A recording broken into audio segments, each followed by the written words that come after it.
పెద్దలందరికీ, రాజకీయ నాయకులందరికీ, జడ్జీస్కి, ప్రతి ఒక్కరికి కూడా పేరు పేరున ధన్యవాదాలు తెలుపుకుంటున్నాను. నా వార్తలు నచ్చితే లైక్ చేయండి, షేర్ చేయండి, సబ్స్క్రైబ్ చేయండి. దయచేసి నేను కొన్ని కోర్టు విషయాలు చెప్పాలని అనుకుంటున్నాను. చూడండి, మీకు నచ్చితే దాన్ని బట్టి మీరు ఏ ప్రకారంగా నిర్ణయాలు తీసుకుంటారనేది మీరు ఆలోచించుకోండి.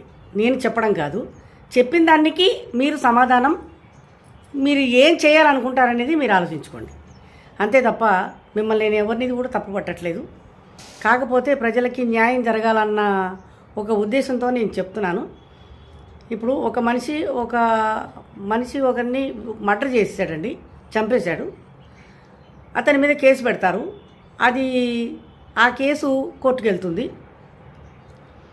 వాడికి జన్మఖైదు వేస్తారా, ఉరిశిక్ష వేస్తారా, లేకపోతే 6 నెలలు పెట్టుకుంటారా, 6 సంవత్సరాలు పెట్టుకుంటారా, 12 సంవత్సరాలు పెట్టుకుంటారా అనేది మీరు తీర్మానం చెప్తారు. ఓకే, 6 నెలల తర్వాత బయటికి రావచ్చు, 6 సంవత్సరాల తర్వాత బయటికి రావచ్చు, 12 సంవత్సరాల తర్వాత బయటికి రావచ్చు. మళ్ళీ వాళ్ళ పిల్లలతో కాపురం చేసుకోవచ్చు. ఒంటరిగా అయితే పెళ్లి చేసుకుని కాపురం చేసుకోవచ్చు. ఏ విధంగా అయినా కూడా వాడు మామూలుగా ముందుకెళ్ళచ్చు. దొంగతనాల కేసులు అవి కూడా అంతే. వాటిని కూడా మీరు ఏదో తీర్మానం చెప్పేసేసి వాళ్ళని పంపించేయడాలు, వాళ్ళ కేసు కొట్టేయడాలు ఇలాంటివి చేస్తున్నారు. అంతవరకు ఓకే, సమ్మతమే. కానీ మీరు సివిల్ కేసులు ఎందుకు పెండింగ్ పెడుతున్నారనేది ఒక్కటి అర్థం కావటం లేదు. అన్నిటికంటే కూడా జీవితానికి, మనిషి బ్రతకదలిచిన వాడికి జీవితానికి సంబంధించిన ఇది కేసు. ఇది సివిల్ కేసు. సివిల్ అంటే వాడి ఇల్లు కావచ్చు, వాడి భూమి కావచ్చు, ఇంకేదైనా కావచ్చు, స్థలమైనా, వాడి పొలమైనా, వ్యవసాయం చేసుకునేవాడైనా, ప్రతి ఒక్కటి కూడా అది సివిల్ కేసు అంటారు. ఆ సివిల్ కేసులు మీరు ఏళ్ల తరబడి ఎందుకు పెండింగ్లో పెడుతున్నారు? వాడి వయసు అయిపోవాల్సిందేనా? వాడు భూమి అమ్ముకోవడానికి హక్కు లేదు, ఒకరికి ఇచ్చుకోవడానికి హక్కు లేదు, వాడు సుఖపడడానికి హక్కు లేదు. దానివల్ల మీకేమన్నా ఉపయోగమా? లేదంటే వీడికి ఏమన్నా ఉపయోగమా? వీడికి అసలు ఉపయోగం లేదు. దేనివల్ల? మీరేం సెటిల్ చేయట్లేదు కదా. ఎదుటోడికి వీడికి గొడవ జరిగింది, అన్నదమ్ములకి గొడవ జరిగింది, అక్క చెల్లెలకు గొడవ జరిగింది, అమ్మ కూతురికి గొడవ జరిగింది, బయటవాడికి వీడికి గొడవ జరిగింది. అది ఏదో ఒక రకంగా ఎక్కడైతే న్యాయం ఉందో, ఎక్కడైతే కరెక్ట్గా ఉందో, ఎవరైతే కరెక్ట్గా మాట్లాడతారో దానికి సూటిగా సమాధానం మీరు ఆలోచించి నిర్ణయం చేసుకుని ఆ కేసుని వీడికి అవుతుందా, వాడికి అవుతుందా, లేదా చెరిసగం అవుతుందా, వాడికి ఎంత వస్తుంది, వీడికి ఎంత వస్తుంది అనేది మీరు ఆలోచించి డిసైడ్ చేసి తొందరగా సెటిల్మెంట్ చేస్తే అక్కడ వాడు సుఖపడతాడు, ఇక్కడ వీడు సుఖపడతాడు. వీడికి తిరగడానికి, బ్రతకడానికి, వాడి కుటుంబాన్ని పోషించుకోవడానికి అవకాశం ఉంటుంది. ఇక్కడ వాడికి తిరగడానికి, వాడి కుటుంబాన్ని పోషించుకోవడానికి అవకాశం ఉంటుంది. మీరు వాడిని తిప్పి వాడిని తిప్పి కోట్లు డబ్బులు లక్షలు అయిపోతూ ఉంటాయి. వకీళ్ళకు పెడుతూ ఉండాలి, తిరుగుతూ ఉండాలి, ఖర్చులు అవుతూనే ఉంటాయి. అది సెటిల్ అవ్వదు. వీడు వయసు అయిపోతూ ఉంటుంది. వయసు అయిపోయిన కొద్దీ అక్కడ పిల్లల పెళ్ళిళ్ళు చేసి ఉన్నాయి, ఇల్లు కట్టుకునేది ఉంది, పిల్లలను చదివించేది ఉంది, వాళ్ళ భవిష్యత్తు గురించి ఆలోచించేది ఉంది. వీడు మొత్తం కూడా తీసుకుపోయి కోర్టులో పెట్టి కోర్టు చుట్టూ తిరుగుతుంటే వాడు పిల్లలు ఎలా పోషిస్తాడు? వాడు జీవితం ఏంటి? వాడు పిల్లల్ని ఎలా చదివించుకుంటాడు? వాడు ఎప్పుడు ఇల్లు కట్టుకుంటాడు? వాడు ఎప్పుడు ఆ ఇంట్లో ఉంటాడు? ఎప్పుడు బ్రతుకుతాడు ఆనందంగా? ఎప్పుడు చేస్తాడు? ఇది ఏమీ జరగకుండా సివిల్ కేసులు పెండింగ్ పెట్టి వాళ్ళ జీవితాలకు సంబంధించినవి మాత్రమే చేయకుండా అనవసరమైనవి మీరు కోర్టులో చేస్తున్నారు. వాడు స్థలము వీడు కబ్జా చేసుకున్నాడు, వీడు ఫోర్జరీ చేసుకున్నాడు. ఇక్కడ ఎవరిది న్యాయము, ఎవరిది ధర్మం అనేది మీరు ఆలోచించి సెటిల్మెంట్ చేయాలి. లేదా వాడు అన్యాయంగా వేసినా వాడికి ఇచ్చేది వాడికి కొద్దిగా ఇచ్చి స్థలం వాడికి ఎక్కువ ఇచ్చి ఒక భాగం వాడికి ఇచ్చినా కూడా 3 భాగాలు వీడికి ఇచ్చి న్యాయం జరిపించాల్సిందిగా కోరుకుంటున్నాం. ఇక్కడ ఆడబిడ్డలు కేసులు వేస్తారు. ఆడబిడ్డలకి ఏం హక్కు ఉంటుంది? తల్లిదండ్రుల పేరు మీద ఉన్నది, తల్లి పేరు మీద పసుపు కుంకాల మీద ఉన్న ఆస్తి, అది కూడా ఆ పసుపు కుంకాలు కూడా ఎవరు? ఆ తల్లికి తల్లిగారులు ఇచ్చిన ఆస్తి. అది పసుపు కుంకాలుగా ఆమె స్వతంత్రం కాబట్టి బిడ్డలకి ఇచ్చుకోవచ్చు, దాన ధర్మాలు చేసుకోవచ్చు, గుళ్ళకి ఇచ్చుకోవచ్చు, ఎవరికైనా ఇచ్చుకోవచ్చు. అది ఆమె హక్కు. అంతేగాని తండ్రి సంపాదించిన ఆస్తి తండ్రికి పుట్టిన పిల్లలందరికీ హక్కు ఉంటుంది అని అంటారు.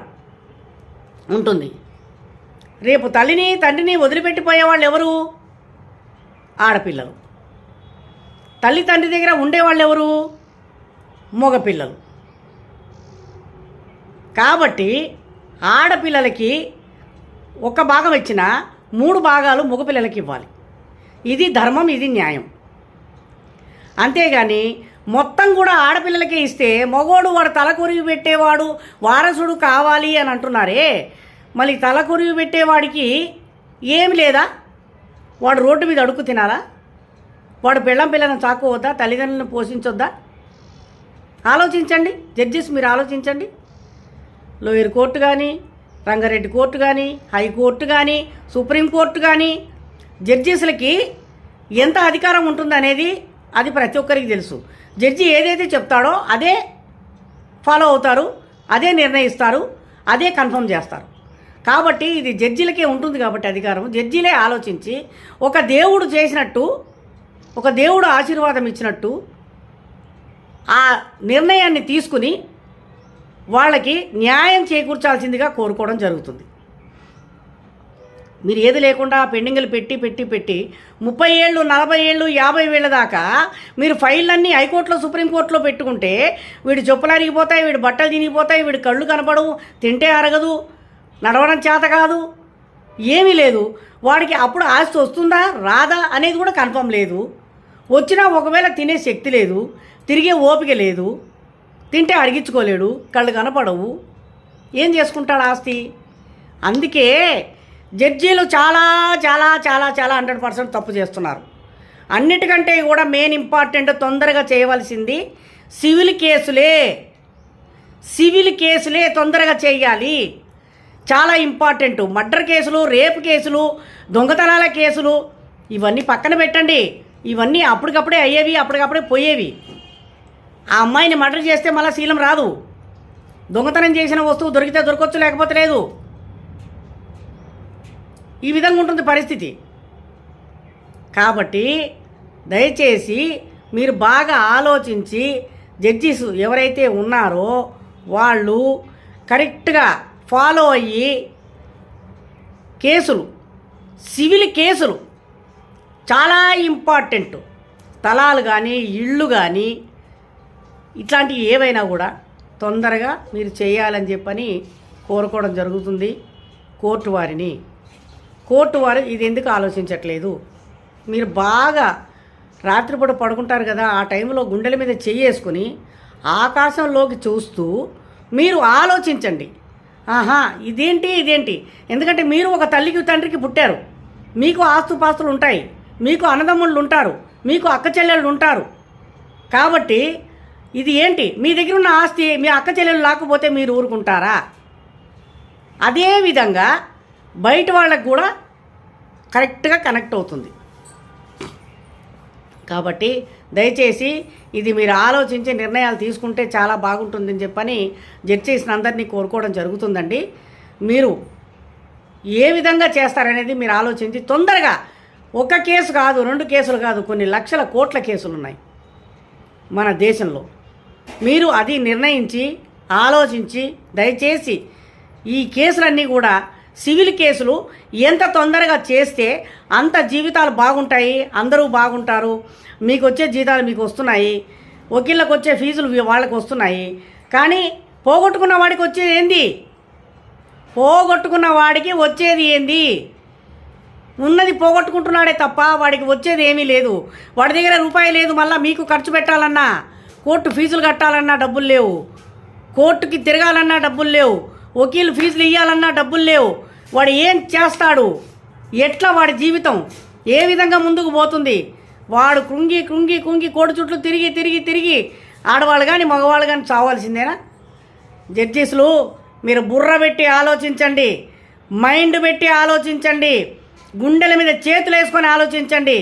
కోర్టు న్యాయస్థానము అంటారు, దాన్ని న్యాయస్థానం అంటారా లేకపోతే ఏమో కూపం అంటారా?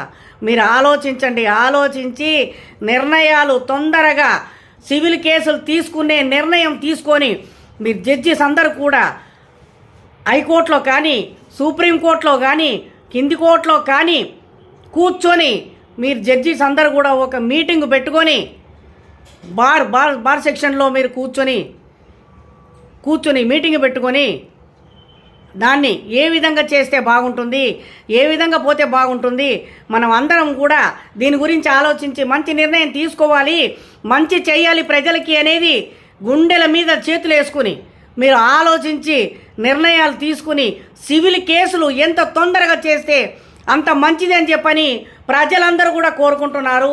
కోట్ల చుట్టూ మీరు కోట్లు వేసుకొని కార్లు వేసుకొని వకీళ్ళు కోట్లు వేసుకొని కార్లు వేసుకొని తిరుగుతుంటే కోట్ల ఆస్తి పెట్టుకొని పిచ్చి ముండా కొడుకుల్లాగా పిచ్చి ముండల్లాగా మీ ముందు చేతులు కట్టుకొని అయ్యా మాకు భిక్షం పెట్టండి అని అడుక్కున్నట్టుగా ఉంది. ఏది? మా ఆస్తి మాకే, మా ఆస్తిని మేమే మీకు దండాలు పెట్టి నమస్కారాలు పెట్టి మా ఆస్తి మాకు ఇవ్వండి, కొంచెం బిచ్చం వేయండి అని అడుక్కున్నట్టుగా ఉంది పరిస్థితి.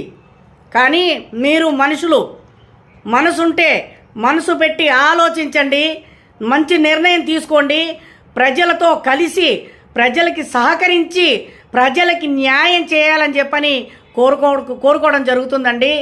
మీరు ఒక దేవుడి స్థానంలో కూర్చున్నారు. న్యాయమైన ధర్మమైన మంచైనా చెడైనా ప్రతి ఒక్కటి కూడా మీకు చేతిలో ఉంటుంది, మీ మనసులో ఉంటుంది.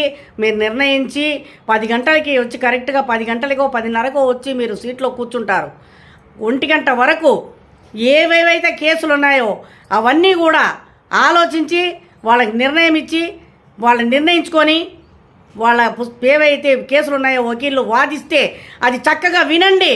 వాళ్ళ మాటలు మీరు బుర్రకి ఎక్కించుకోండి.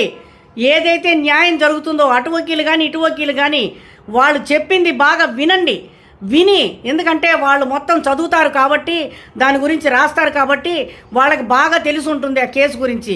వాళ్ళంతా చెప్తారు, మీకు చెప్పి ఏంటి అనేది మీరు ఆలోచించండి. ఆలోచించి న్యాయం చేయడానికి ప్రయత్నించండి. అంతేగాని జీవితంలో ఎవరికి కూడా అన్యాయం చేయకూడదు. మీరు ఒక మంచి స్థానంలో కూర్చున్నారు, ఆ స్థానాన్ని గౌరవించుకోవాలి, గౌరవించబడాలి. కాబట్టి దయచేసి జడ్జిస్కి పదే కూడా చెప్తున్నాను. మళ్ళీ కూడా మీరు తప్పు నిర్ణయాలు తీసుకోకూడదు.